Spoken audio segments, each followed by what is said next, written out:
e eu peço a sua gentileza para pegar sua Bíblia, abri-la, por favor, no livro de Gênesis, no capítulo 26. E nós faremos a leitura até o versículo 25. Então, Gênesis 26, de 1 a 25. Leia comigo, acompanhe a leitura, e desta forma, você, mantendo a sua Bíblia aberta, você vai poder acompanhar o raciocínio desta exposição. Eu vou passar a ler então, Gênesis 26, de 1 a 25. Sobrevindo fome à terra, além da primeira vida nos dias de Abraão, foi Isaque a Gerar, avistar-se com Abimeleque, rei dos filisteus. Apareceu-lhe o Senhor e disse: não desças ao Egito, fica na terra que eu te disser. Habita nela, e serei contigo e te abençoarei, porque a ti e a tua descendência darei todas estas terras, e confirmarei o juramento que fiz a Abraão teu pai.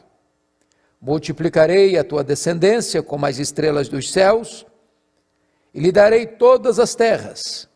Na tua descendência serão abençoadas todas as nações da terra, porque Abraão obedeceu a minha palavra e guardou os meus mandamentos, os meus preceitos, os meus estatutos e as minhas leis. Isaque, pois, ficou em Gerar. Perguntando-lhe os homens daquele lugar a respeito de sua mulher, disse: é minha irmã, pois temia dizer, é minha mulher. Para que, dizia ele consigo, os homens do lugar não me matem por amor de Rebeca, porque era formosa de aparência. Ora, tendo Isaque permanecido ali por muito tempo, Abimeleque, rei dos filisteus, olhando da janela, viu que Isaque acariciava Rebeca, sua mulher. Então Abimeleque chamou a Isaque e lhe disse: é evidente que ela é tua esposa. Como, pois, disseste, é minha irmã? Respondeu-lhe Isaque: porque eu dizia, para que eu não morra por causa dela. Disse Abimeleque: que é isso que nos fizeste? Facilmente algum do povo teria abusado de tua mulher, e tu atraído sobre nós grave delito. E deu esta ordem a todo o povo: qualquer que tocar a este homem ou a sua mulher, certamente morrerá. Semeou Isaque naquela terra, e no mesmo ano recolheu 100 por 1, porque o Senhor o abençoava. Enriqueceu-se o homem, prosperou, ficou riquíssimo, possuía ovelhas e bois, e grande número de servos, de maneira que os filisteus lhe tinham inveja. E por isso lhe entulharam todos os poços que os servos de seu pai haviam cavado nos dias de Abraão, enchendo-os de terra. Disse Abimeleque a Isaque: aparta-te de nós, porque já és muito mais poderoso do que nós. Então Isaque saiu dali e se acampou no vale de Gerar, onde habitou. E tornou Isaque a abrir os poços que se cavaram nos dias de Abraão, seu pai, porque os filisteus os haviam entulhado depois da morte de Abraão. E lhes deu os mesmos nomes que já seu pai lhes havia posto. Cavaram os servos de Isaque no vale e acharam um poço de água nascente. Mas os pastores de Gerar contenderam com os pastores de Isaque, dizendo: esta água é nossa. Por isso chamou o poço de Ezeque, porque contenderam com ele. Então cavaram outro poço, e também por causa desse contenderam. Por isso recebeu o nome de Sitna. Partindo dali, cavou ainda outro poço, e como por esse não contenderam, chamou-lhe Reobote, e disse: porque agora nos deu lugar o Senhor, e prosperaremos na terra. Dali subiu para Berseba. Na mesma noite, lhe apareceu o Senhor e disse: eu sou o Deus de Abraão, teu pai. Não temas, porque eu sou contigo. Abençoar-te-ei, e multiplicarei a tua descendência, por amor de Abraão, meu servo. Então levantou ali um altar, e tendo invocado o nome do Senhor, armou a sua tenda, e os servos de Isaque abriram ali um poço. Eu quero pensar com você hoje sobre o seguinte tema: prosperando no deserto e transformando tragédia em triunfo.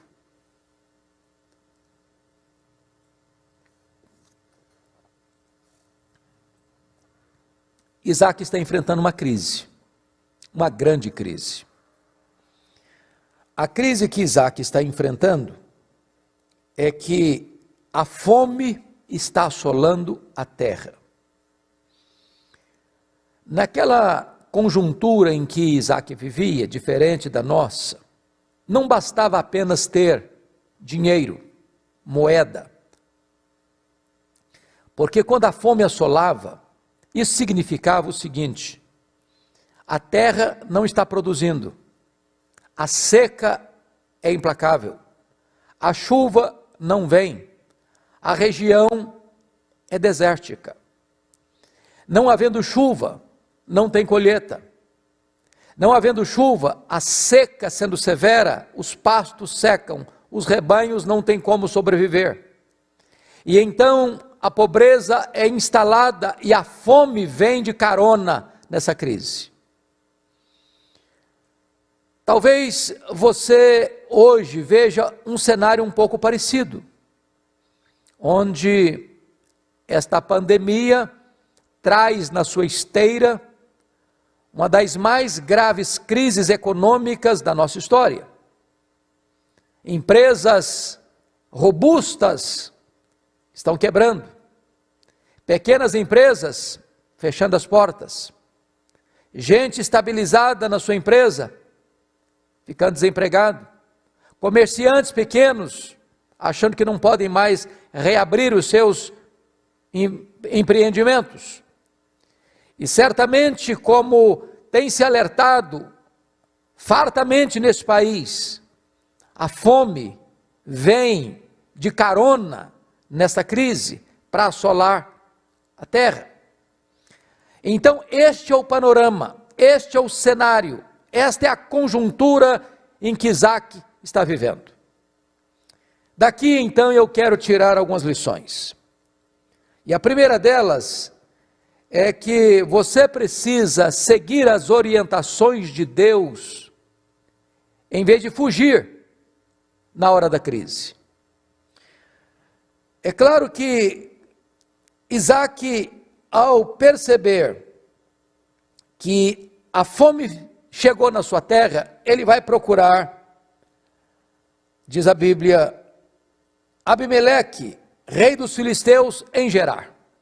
Seu pai já vivera ali, Abraão já passara por lá. Abraão teve uma experiência de fracasso em Gerar, porque mentiu sobre a sua mulher Sara, dizendo que ela era sua irmã. E ela foi levada para o harém do rei dos filisteus. Mas agora, na hora do aperto, Isaque vai para lá. E é nessa conjuntura que está escrito no verso 2, apareceu-lhe o Senhor e disse, não desças ao Egito, fica na terra que eu te disser. A primeira coisa é que você precisa tomar muito cuidado na crise, não buscar atalhos, aparentemente vantajosos, mas que podem ser um laço para os seus pés. Naquela época, naquela região, quando uma crise chegava de fome, de seca, todos os nômades e seminômades fugiam para o Egito. O Egito era a espécie de celeiro do mundo.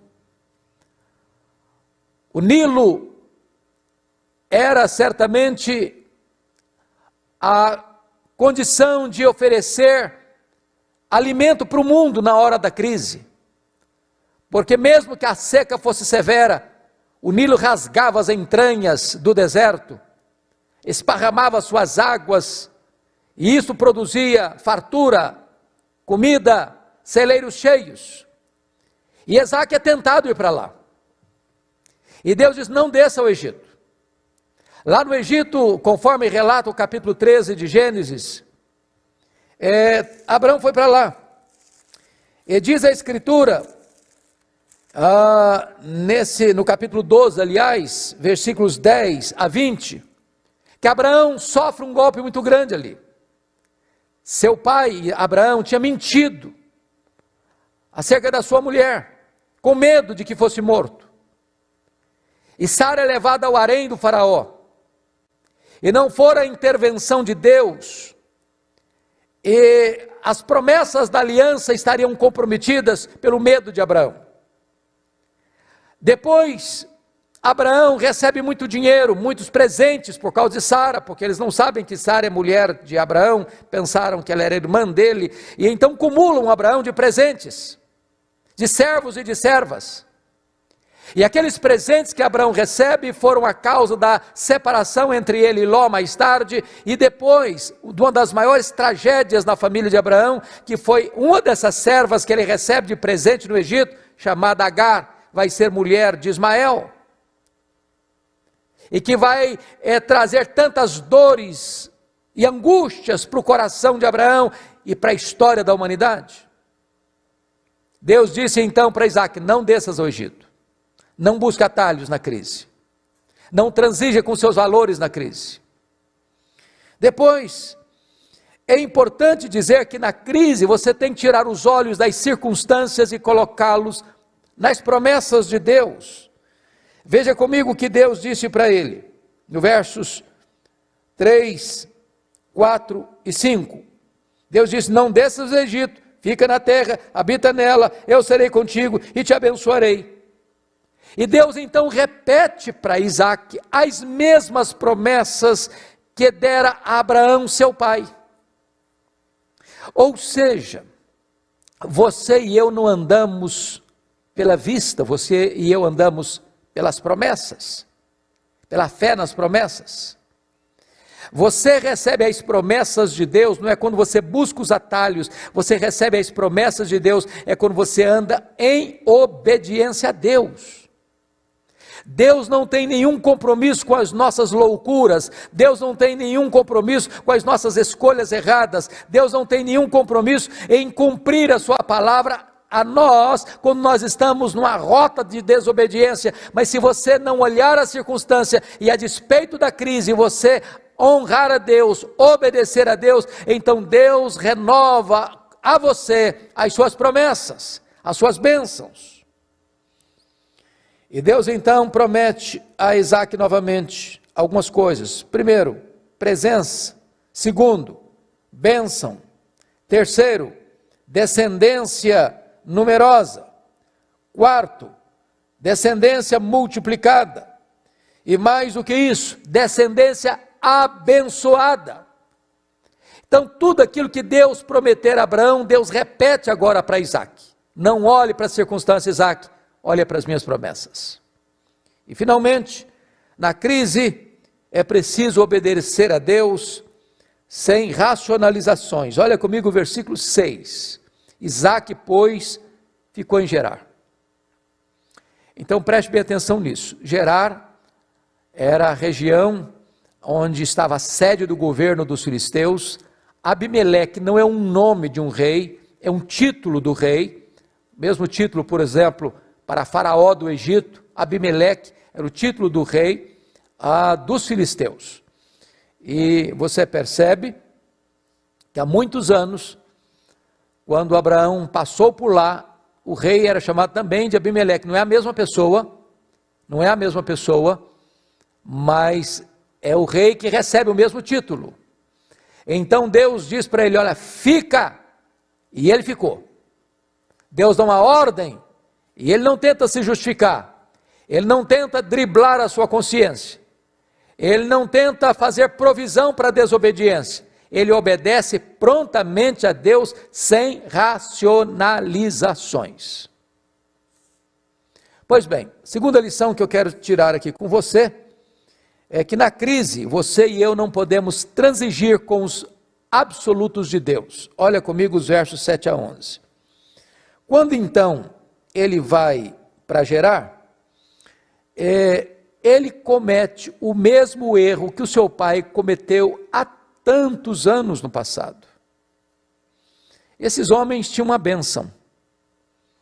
Todos eles, Abraão, Isaque e Jacó, casaram-se com mulheres muito bonitas. Sara, Rebeca e Raquel. Abraão, com medo de ser morto pelos homens do Egito e de Gerar, por causa da beleza de Sara, mentiu, dizendo que era irmã. O pecado dos pais, de certa forma, são imitados pelos filhos. E agora diz o texto, no versículo 7, que quando Isaque desce a Gerar, entra naquela terra, ele fica com medo dos homens, porque a sua mulher era muito bela, muito formosa. E com medo de que eles pudessem matá-lo por causa da sua mulher, para ficar com ela, ele mente, dizendo que ela era sua irmã. Então eu chamo a sua atenção para 3 pontos aqui. Primeiro, a mentira contada no verso 7. Mentira contada. Perguntando-lhe os homens daquela terra a respeito de sua mulher, diz: é minha irmã, pois temia dizer, é minha mulher, para que dizia consigo os homens do lugar, não me matem por amor de Rebeca, porque era formosa de aparência. A mentira tem pernas curtas. A mentira não vai muito longe.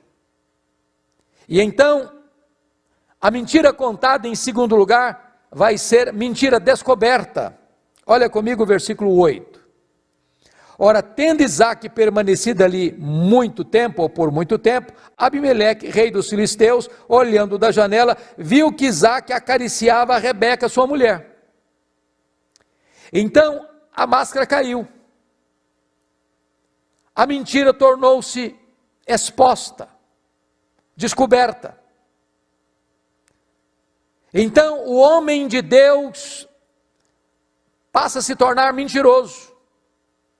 Seu testemunho fica maculado, manchado, pela sua covardia.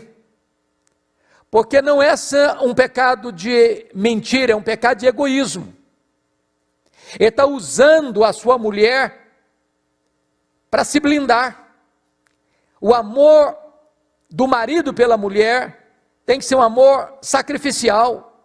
A Bíblia diz que Cristo amou a igreja, a si mesmo se entregou por ela, morreu por ela, e é desta maneira que o marido deve amar a mulher, não fazer da mulher um escudo para se proteger.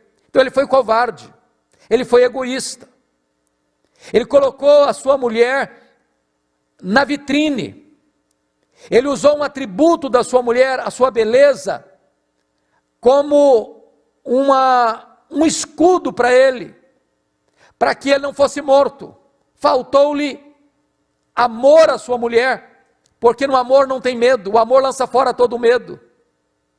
Faltou a ele fidelidade à sua mulher, porque ela poderia ser abusada naquela terra, pela mentira dele, pela covardia dele, pela fraqueza moral dele. Mas em terceiro lugar, a mentira contada vai ser, em segundo lugar, a mentira descoberta, e em terceiro lugar, a mentira descoberta vai ser mentira reprovada. Olha o versículo 10 e 11 comigo. Disse Abimeleque: que é isso que nos fizeste? Facilmente algum do povo teria abusado de tua mulher, e tu atraído sobre nós grande delito. E deu esta ordem a todo o povo: qualquer que tocar este homem ou a sua mulher, certamente morrerá. Mentira contada, mentira descoberta, mentira reprovada. Agora o homem de Deus está sendo exortado, repreendido por um rei pagão. Em vez de Isaque ser uma luz, é ele quem é reprovado pelo rei pagão, por causa do seu temor, por causa da sua falta de devoção à sua mulher. Mas veja você que há uma terceira lição no texto. Veja comigo, por favor, versículos 12 a 14. Deus é tão bom com a gente, que mesmo quando nós falhamos, Ele continua nos abençoando. E agora a terceira lição é: prosperando no deserto, faça o seu ordinário e espere o extraordinário de Deus. Então veja comigo o que vai acontecer nos versos de número 12 a 14. Para você entender isso aqui, é muito importante saber que aquela região era uma região desertificada. Era uma região basicamente pastoril. As pessoas cuidavam de ovelhas.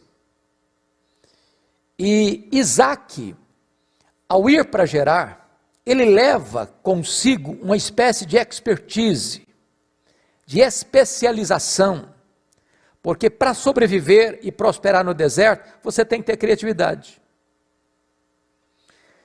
O que Isaac fez? Ele começa a cavar poços, a reabrir poços antigos, a cavar novos poços, porque sem água o deserto está morto. Sem água não tem vida no deserto. Mas o deserto pode florescer onde tem água. Quando eu viajei pela primeira vez a Israel, isso nos idos de 1986, fiquei muito impressionado, porque saímos do Egito para Israel, atravessando o deserto do Saara, a península do Sinai, e quando nós entramos no território de Israel, constatamos algo belíssimo. De um lado de cá, que hoje é território egípcio, o deserto nu, sem vida. No limite das duas nações, entrando em Israel, é o mesmo deserto. Mas vimos um pomar belíssimo, de laranjas, lindas, belas, árvores frondosas e frutíferas. E eu perguntei ao guia, por que de um lado reina a morte e do outro reina a vida? E ele me respondeu, onde tem água, toda a terra é terra boa. Israel levou água para o deserto, e o deserto floresceu. Pois bem, há 2000 anos antes de Cristo, Isaac vai se tornar um grande especialista em cavar poços e encontrar água no deserto. Agora veja comigo o que ele fez. Versículo 12.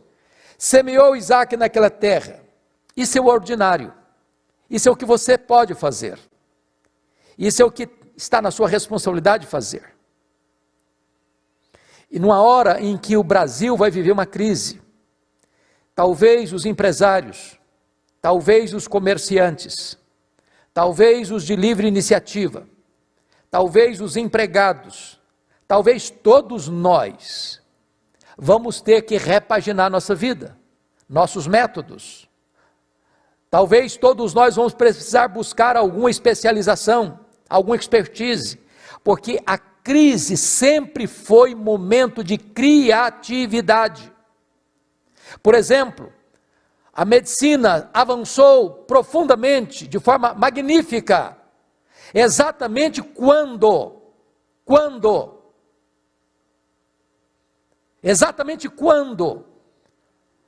a situação era crítica, a situação era desesperadora. É agora que nós poderemos encontrar uma medicação preventiva para resolver essa problemática da saúde mundial. Talvez as grandes empresas vão ter que reestudar seus métodos, buscar novas informações, novos conhecimentos, novas pesquisas. É hora de começar a cavar poços no deserto. E foi o que Isaac fez. Primeira coisa, semeia no seu deserto. Você que talvez não vai ter mais jeito, a minha empresa vai fechar, meu comércio vai fechar, minha indústria vai fechar, meus negócios vão dar por água abaixo, eu não vou conseguir mais coisa nenhuma na vida, pois eu quero encorajar você a ser como Isaac, a semear no seu deserto. O ordinário é você quem vai fazer. Agora veja o extraordinário. Versículo 12. E no mesmo ano, recolheu 100 por 1, porque o Senhor o abençoava. Então preste bem atenção nisso. Semear é responsabilidade sua. Receber uma colheita de 100 por 1 é bênção de Deus. Quando você faz com entusiasmo, não apostando na crise, mas crendo na possibilidade da vitória, e semeia no seu deserto, Deus é poderoso para reverter isso e trazer para você uma colheita surpreendente. Olha o verso 13 comigo. Enriqueceu-se o homem, prosperou, ficou riquíssimo. Olha o verso 14. Possuía ovelhas e bois e grande número de servos, de maneira que os filisteus lhe tinham inveja. Então, é possível prosperar no deserto. Alguém já disse que a crise é uma encruzilhada, onde uns põem o pé na ladeira do fracasso, do pessimismo e da derrota. Outros colocam os pés na estrada da confiança, da fé, do entusiasmo e da prosperidade. A crise revela os fracassados e a crise revela os heróis.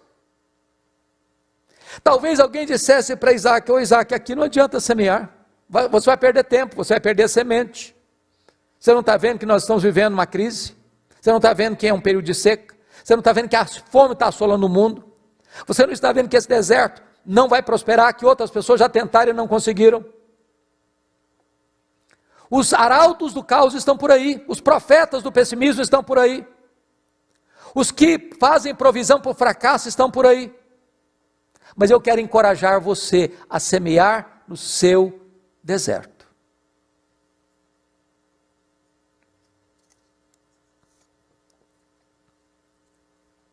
Quarta lição que esse texto nos ensina. Na crise, proteja o seu coração de amargura, em vez de ficar brigando pelos seus direitos. O que é prosperidade? Não é só dinheiro, não é só riqueza. A palavra prosperidade à luz da Bíblia tem muito mais a ver do que simplesmente posse de bens, mas é paz de espírito. Há muitas pessoas pobres, prósperas, e há muitas pessoas ricas, miseráveis. Provérbios diz que há muitos que se dizem ricos sendo pobres, e há muitos que se dizem pobres sendo ricos. A Bíblia diz que é melhor um prato de verdura do que uma casa e uma panela cheia de carne onde há contenda. O rico é aquele que bota a cabeça no travesseiro e dorme. Está em paz com a sua consciência, está em paz com Deus, está em paz com o seu próximo.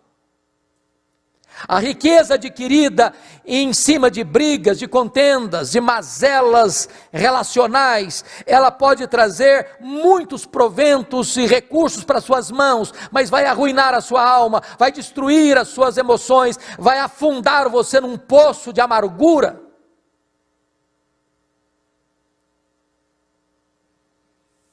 Então veja comigo o que vai acontecer. Primeiro, o versículo 14 nos informa que a prosperidade de Isaac produz a inveja dos filisteus. Esse é um fato muito curioso, que a psicologia humana ensina. As pessoas têm muito mais facilidade de chorarem com você na sua dor, do que se alegrarem com você nas suas conquistas.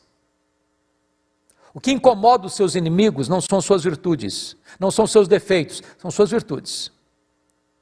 O que mais perturba as pessoas não é que você fracassou, é se você está dando certo, se você está indo para frente, se Deus está abençoando você. Isso vai incomodar muita gente. Foi o que aconteceu com Isaac.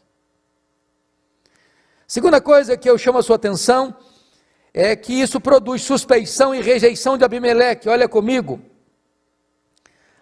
No versículo, aliás, antes disso, olha o que acontece como fruto da inveja dos filisteus no versículo 15. E por isso lhe entulharam todos os poços que os servos de seu pai haviam cavado nos dias de Abraão, enchendo-os de terra. Abraão, quando passou por ali, foi um homem próspero, um homem muito rico, porque Deus o abençoava. E Abraão também, já no seu tempo, era um homem muito sábio, e sabia que não tinha prosperidade no deserto, a não ser que tivesse água no deserto, e como não tem rios no deserto, ele cava poços no deserto. Olha que coisa curiosa, Abraão não estava mais ali, mas a inveja dos filisteus não permitiu que eles usassem a água dos poços de Abraão, ao contrário, eles entulharam os poços de Abraão. Sabe qual é o argumento desses filisteus? Já que nós não usufruímos, você também não vai usufruir. É que tipo de coisa que acontece hoje nas brigas passionais. 30% das mulheres que morrem no Brasil, morrem nas mãos do marido, do ex-marido, do companheiro, do ex-companheiro, do noivo, do ex-noivo, do namorado, do ex-namorado. A ideia é essa: já que você não vai ser minha, você não vai ser de mais ninguém, e mata. Essa é a mesma filosofia aqui. Já que você que descobriu esse poço, pois bem, nós não temos água, também você não terá, nós vamos entulhar os seus poços. Agora, olha a atitude do rei dos filisteus, no versículo 16. Disse Abimeleque a Isaque: aparta-te de nós, porque já és muito poderoso, ou melhor, és muito mais poderoso do que nós. As pessoas não vão conseguir conviver, talvez, com a bênção de Deus sobre a sua vida. E elas vão expulsar você. Elas vão querer ver você pelas costas. O que me impressiona em Isaque é que ele não se defende. Olha o que ele faz no versículo 17. Então Isaque saiu dali e se acampou no vale de Gerar, onde habitou. Isso é ser manso. Sabe o que é ser manso? Não é ser frouxo, não é ser covarde, não é não ter opinião, não é ser capacho de ninguém. Manso é aquele que, embora tendo força na mão, não a aplica para esmagar o outro, para se defender. Manso é aquele que, mesmo tendo direito, abre mão dos seus direitos, porque ele prefere sofrer o dano do que entrar numa briga, numa contenda, numa confusão. Esse é o manso, esse é o Isaque. Esse deve ser você e eu. Mas veja mais, versículos 18, olha comigo agora, algo impressionante. Na crise, essa é outra lição que eu quero repartir com você, a quinta lição. Na crise, busque velhas e novas medidas. Primeiramente, olhe o versículo 18 comigo. E tornou Isaque a abrir os poços que se cavaram nos dias de Abraão, seu pai, porque os filisteus os haviam entulhado depois da morte de Abraão, e lhes deu os mesmos nomes que já seu pai lhes havia posto. Primeira coisa, querido, que eu quero encorajar você, é reabrir os poços lá do passado, que deram água, que foram entulhados. Agora vamos pegar isso do ponto de vista espiritual. Se você não leu ainda, recomendo a leitura do livro Avivamento de Martyn Lloyd-Jones. E Martyn Lloyd-Jones, expondo exatamente esse versículo que eu acabo de ler, versículo 18, ele disse que nós poderíamos usar esta figura aqui na busca do avivamento. Porque tem muita gente hoje que na busca do avivamento quer correr atrás de novidades, quando na verdade nós deveríamos reabrir os poços que deram água no passado, voltar às origens, voltar ao primeiro amor, voltar à doutrina dos apóstolos, voltar à vida de oração. Tem muita gente hoje que não está mais como uma fonte de água viva, como Jesus disse: aquele que crer em mim, como diz a Escritura, do seu interior foram rios de água viva. Essas fontes foram entulhadas com o entulho dos filisteus, pecados, mazelas, vícios, mundanismo, secularismo, tantas coisas que vão entrando, que vão ajuntando e vão entulhando os poços. Reabra esses poços. Tira o entulho dos filisteus. Volte ao passado, onde você teve água com fartura, e tira o entulho, para que estas águas estão lá, elas podem brotar de novo.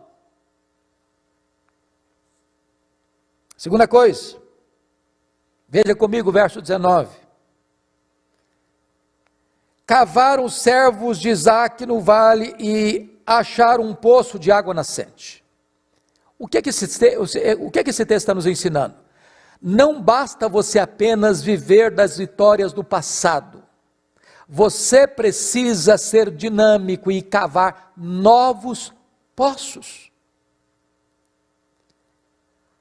Os irmãos do passado tiveram as suas experiências e nós podemos receber as benesses dessas experiências, mas nós precisamos avançar.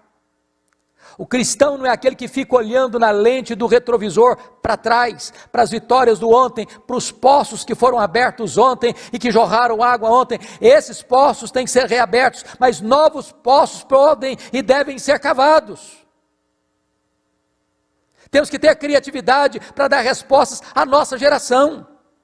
Temos novas demandas, temos novos desafios, temos novas necessidades, temos muito mais pessoas e nós precisamos hoje de cavar novos poços. A igreja está sempre buscando novas alternativas para buscar água, a mesma verdade, a mesma bênção do mesmo Deus eterno, o mesmo evangelho. Não podemos usar os métodos dos pais da igreja, nem dos reformadores, nem dos puritanos do século XVII, se estamos em pleno século XXI, precisamos sim, o mesmo evangelho, a mesma verdade, a mesma essência, mas buscando novos métodos para alcançar novas pessoas e mais abrangentes pessoas. Cave os seus poços. Mas vejam vocês, versículos 20 e 21. Mas os pastores de Gerar contenderam com os pastores de Isaque, dizendo: esta água é nossa. Por isso chamou o poço de Ezeque, porque contenderam com ele. Então cavaram outro poço, e também por causa desse contenderam, por isso recebeu o nome de Sitna. Partindo dali, cavou ainda outro poço, e como por esse não contenderam, chamou-lhe Reobote e disse: porque agora nos deu lugar o Senhor e prosperaremos na terra. O que Isaque está nos ensinando aqui é que nós não fomos chamados para contender, nós fomos chamados para sermos uma bênção. Tem hora que as pessoas vão querer muito que você contenda com elas, elas provocam você, elas entulham os seus poços, e você vai lá e reabre esses poços. E agora você cava um poço, e veja você de água nascente, água permanente. Fato espetacular num deserto, fonte de uma riqueza no deserto. E diz o texto, veja comigo, versículo 20, que os pastores de Gerar contenderam com os pastores de Isaque, dizendo: esta água é nossa. Isaque poderia ter declarado uma guerra ali. O próprio rei de Gerar tinha reconhecido que Isaque era mais poderoso do que eles. Mas Isaque toma uma decisão. Ele não entra nessa briga. Ele não entra nessa contenda. Quantas energias gastas hoje domesticamente? Quantas brigas desnecessárias? Quantas querelas nas redes sociais, quantos ataques. É hora de você parar e perceber o seguinte: não vale a pena você ganhar uma briga e perder a sua paz, e perder a sua alegria, e perder aquilo que Deus chamou você para fazer prosperar no seu deserto. Então diz a Escritura no verso 21, que os servos ou os pastores de Isaque cavaram outro poço, e também por causa desse contenderam. Contenderam. E Isaac não fica ali contendendo. Ele caminha para frente. Ele vai à frente. Ele entende uma coisa: Deus não o chamou para brigar, Deus o chamou para ser uma bênção, para ser o herdeiro da promessa, para ser pai de multidões. E ele não quer gastar sua energia, nem seu tempo, com seus críticos, nem com seus contendores. Ele vai para frente. E olha comigo o verso 22, partindo dali, cavou ainda outro poço. E como por esse poço não contenderam, chamou-lhe Reobote. Diz: agora Deus me deu largueza, agora Deus me deu espaço, agora eu vou prosperar. Deixa eu dizer algo muito importante a você. Eu não conheço a realidade da sua vida, nos detalhes, mas aqui há um ponto fundamental: seja um pacificador. No que depender de você, tenha paz com todos os homens. Fuja de brigas, fuja de contendas, fuja de querelas, seja dentro da sua casa, seja no seu trabalho, seja nos seus negócios, seja nos seus relacionamentos, seja dentro da igreja. Fuja. Deus vai honrar a sua atitude. Vai chegar um momento em que seus críticos ou seus perseguidores não terão mais condições de continuar essa contenda, porque verão a bênção de Deus sobre a sua vida.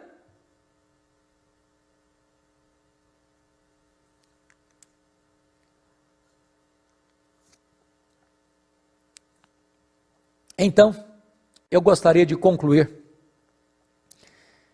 porque diz a Bíblia que, no verso 23, que dali, então, Isaac subiu para Berseba. E quando ele sobe para Berseba, algumas coisas vão acontecer nesta subida. Primeiramente, olha o verso 24 comigo. Na mesma noite, não foi um mês depois, nem um ano depois, nem uma década depois, foi na mesma noite, imediatamente. Lhe apareceu o Senhor e disse: eu sou o Deus de Abraão, teu pai. Não tenhas medo, porque eu sou contigo. Por que Deus disse isso? Não tenhas medo. Bom, o Isaac tinha saído de Gerar, de certa forma, fugido. O rei dos filisteus disse: vai embora. Nós não queremos você aqui. Você é persona não grata aqui. Ele sabia da beligerância das pessoas de Gerar, que faziam contendas com ele, se apropriando dos poços que ele cavava. Ele era um homem de paz, mas as pessoas que lidavam com ele não eram. Talvez ele temesse retaliação. Então Deus chega para ele, aparece: olha, eu sou o Deus de Abraão, eu sou o Deus da promessa, eu sou o Deus da aliança. Então Isaac não fica com medo não. E como é que Deus trata com ele? Não temas, porque eu sou contigo. A presença de Deus conosco é o grande antídoto contra o medo. Mas mais, abençoar-te-ei e multiplicarei a tua descendência por amor de Abraão, meu servo. Então Deus promete a ele bênção, Deus promete a ele a multiplicação da sua descendência, por amor a Abraão. Qual é a resposta de Isaac a esta teofania, a esta aparição de Deus, a esta revelação de Deus a ele? Confira comigo o verso 25. Primeiro, ele adora Deus. Então levantou ali um altar, e tendo invocado o nome do Senhor. Isaac é um homem fantástico nesse sentido, porque ele une poço e altar. Ele une trabalho e adoração. Como dizia Lutero, você deve trafegar do campo ao templo com a mesma devoção. Você não pode reduzir a sua espiritualidade apenas ao templo, ao culto público. Você precisa levantar altares a Deus onde você trabalha. Você cava poços e levanta altares na mesma geografia. Mas mais, Diz o texto que armou ali a sua tenda. Isso significa a bênção da família. Ele não só levanta altar, ele arma a tenda. Agora a tenda fala da família, a tenda fala da comunhão familiar, a tenda fala da proteção familiar. Que mais? Terceiro lugar, vem a bênção financeira. Porque está escrito no verso 25, e os servos de Isaque abriram ali um poço. Onde ele passava, ele cavava um poço, e Deus abençoava, e água jorrava. Água jorrando no deserto é sinônimo de prosperidade e de riqueza.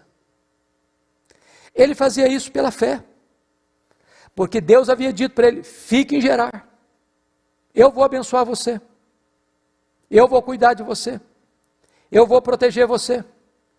Nesse período de fome, não desça ao Egito, me obedeça, fica aqui. Essa terra aqui, que hoje os filisteus estão tomando conta, vai ser da sua descendência. Sabe qual é a conclusão de tudo isso? Nos versos 26 a 35, está relatado que a notícia da prosperidade, da bênção de Deus sobre Isaque, chega lá em Gerar. Agora Isaque está em Berseba. E diz o texto, que o rei, juntamente com Azate, seu amigo Azate, e Ficol, que era o seu comandante militar, Azate era o seu conselheiro pessoal, essas três maiores autoridades de Gerar, do território dos filisteus, viajam a Berseba, e precisam reconhecer que ele é um abençoado de Deus. Olha o verso 28, vimos claramente que o Senhor é contigo. Então dissemos, haja agora juramento entre nós e ti, façamos aliança. Olha que coisa interessante. Deixa eu lhe dizer uma frase, talvez se você guardar essa frase, você guardou a essência do que eu estou tentando passar para você. Cuida bem da tua piedade e Deus cuidará da tua reputação. As pessoas que hoje falam mal de você, as pessoas que hoje perseguem em você, amanhã vão ter que vir a você e reconhecer que você é alguém especial para Deus. E vão buscar se reconciliar com você, como os amigos de Jó tiveram que fazer. Então você não tem que brigar, você não tem que se defender, você não tem que criar contendas, você tem que andar com Deus, você tem que viver na presença de Deus, e quando a bênção de Deus estiver sobre você, seus inimigos se reconciliarão com você, reconhecem que você é um abençoado de Deus. Propuseram aliança com Isaque. Isaque, como não era homem de briga, também não fica jogando na cara deles todos os problemas. Isaque prontamente faz uma aliança, dá um banquete, firma aliança e os despede em paz. Talvez você que está aí me ouvindo hoje, tenha até prosperado, mas você tem machucado muita gente, ferido muita gente. Talvez você não consiga dormir em paz. Mas eu quero encorajar você, em nome de Jesus, a ser um pacificador, a ser uma pessoa mansa, a não lutar pelos seus direitos, abrir mão deles, sofrer o dano, na certeza de que Deus, oportunamente, vai honrar você, e o deserto vai florescer, e Deus vai ser honrado na sua vida e no seu testemunho. As nossas fraquezas, as temos, como Isaque as teve. E o nosso Deus é o Deus que perdoa, é o Deus que restaura, é o Deus que abençoa outra vez. Então, nesse tempo de crise, de angústia e dor, para o Brasil e para o mundo, não desanima não, não ensarilhe as armas não jogue a toalha não Não desista, não. Entenda uma coisa, não busque alternativas, atalhos, não transija com os valores absolutos, semeia no seu deserto, abra os seus poços, reabra os poços antigos, pare de contender, e Deus há de abençoar sua vida, Deus há de abençoar sua descendência, e os seus inimigos terão que reconhecer que você é uma pessoa abençoada por Deus. Eu quero orar com você neste momento. Agradecemos-te, ó Deus, pela tua palavra, pelas lições oportunas que ela traz ao nosso coração. Ajuda-nos a vivermos neste mundo, nesta geração, sobretudo nesse tempo de crise, de modo digno da vocação com que fomos chamados. Perdoa-nos as vezes que fraquejamos, restaura-nos e ajuda-nos a caminhar sob a luz do teu rosto, para o louvor da tua glória. Em nome de Jesus. Amém. Deus abençoe a sua vida. Em nome de Jesus.